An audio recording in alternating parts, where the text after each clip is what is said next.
Hello, grade 7. Welcome to our week 5 lesson in health. Our topic is about the importance of health appraisal. We often hear the saying, health is wealth. To be healthy, one must know his or her own health status by undergoing regular health checkup and screening tests.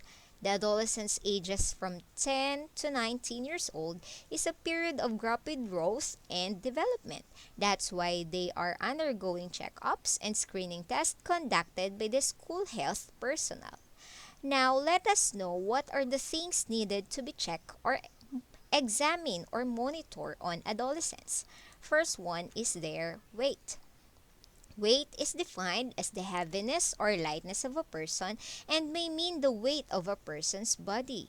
It is very important to get the accurate weight of growing up teens to assess whether a child is growing well or growing thin due to the malnutrition or other factors. So here are the procedures in getting their weight.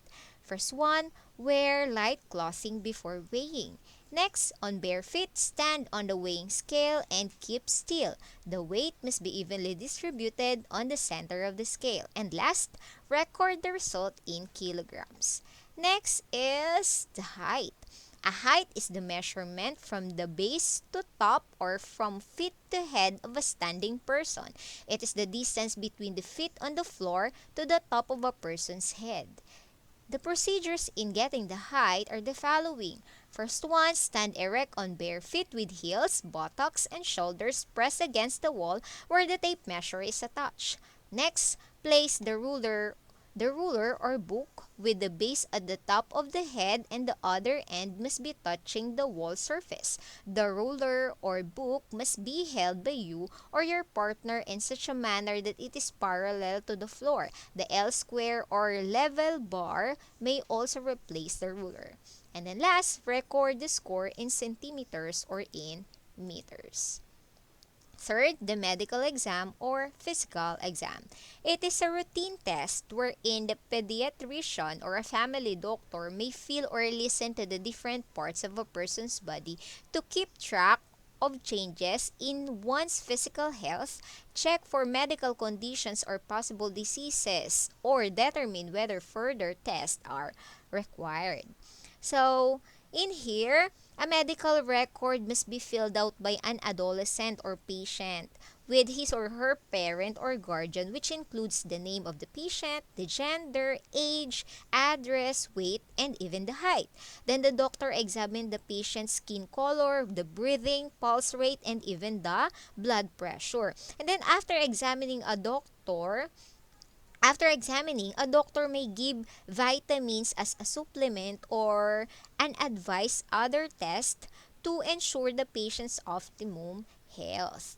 Next is the breast self-exam. It is for the girls. So, a breast self-exam is a regular self-examination of your breast which can help adolescents check any irregularities that might need medical attention in the future. So, this one is very important to avoid the breast cancer, most especially for the girls. So, here are the procedures in doing it.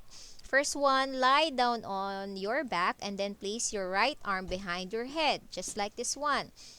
And then use the finger pads of the middle fingers on your left hand to feel for lumps in the right breast. So use overlapping dim-sized circulation motions of the finger pads to feel the breast tissue. Circular motions, just like this.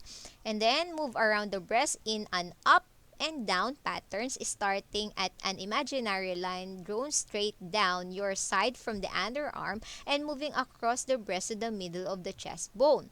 And then just repeat this examination on your left breast, putting your left arm behind your head and using the finger pads of your hand to do the same. And then while standing in front of the mirror with your hands pressing firmly down on your hips, look at your breast for any changes of size, shape, contour, or dimpling or redness of the nipple or breast skin.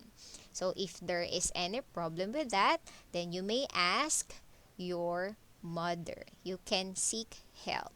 Next, the scoliosis. A scoliosis is a deformity of the spine where the spine curves to the side, often with an S shape or C shaped curve, just like this one. This one is the normal curve of the spine.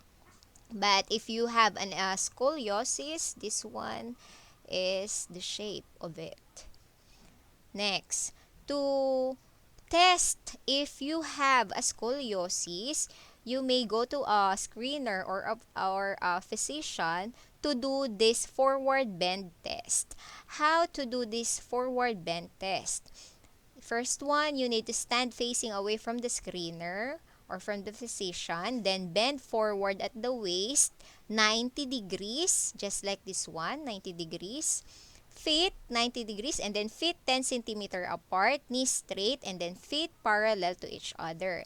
Then your palms of your hands are facing each other and hang down and are relaxed. And then make sure that your head is down. So that's how the scoliosis forward bend test. Next, hearing.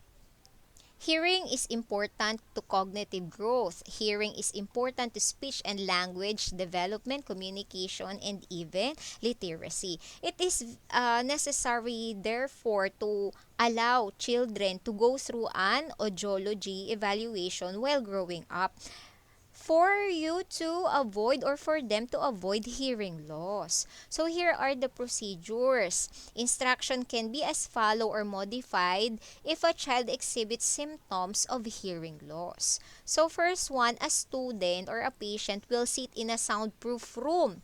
So this one is a soundproof room with headphones on. So this one is the headphone. So the sounds like beeps, whistles, bells will be played through the headphones. So when the student hears a sound, instruct him or her to raise a hand or just do a thumbs up or say yes if he hear a sound. And a student must raise a hand as soon as a sound is heard, even it is very soft. And then after doing that, you may now record the result on a screening tracking form. And for the last, the dental checkup. In here, dental or oral health must be maintained at its optimum to avoid the damage of teeth and gums. So the teenagers are advised to visit the dentist at least twice a year to prevent gingivitis, cavities, plaque build up, and to take care of their pearly white teeth. So here are the procedures in visiting a dental checkup with your dentist. First one, schedule a visit to to your family dentist, and then be sure to brush your teeth before going to your dentist or before going to the appointment, and then wait for your turn to be called, and last, sit on the reclining and follow what the dentist says to you. So here are the learning tasks in health. For your activity 1, you're going to answer the pre-test. In here, read each statement carefully and then tick a check the appropriate box relating to your practice on health habits. So this one can be seen on page 8 of your module. So you're just going to check if you are doing the following activities. As simple as that. And then on activity 2, you're going to make an essay writing. In here, in not less than 5 sentences, you're going to answer each item in paragraph form. You will see it on page 10 of your module. There are only 2 questions in here for essay writing. So that's it for today. Please do not forget to like the video and subscribe my channel. Thank you for listening. Bye!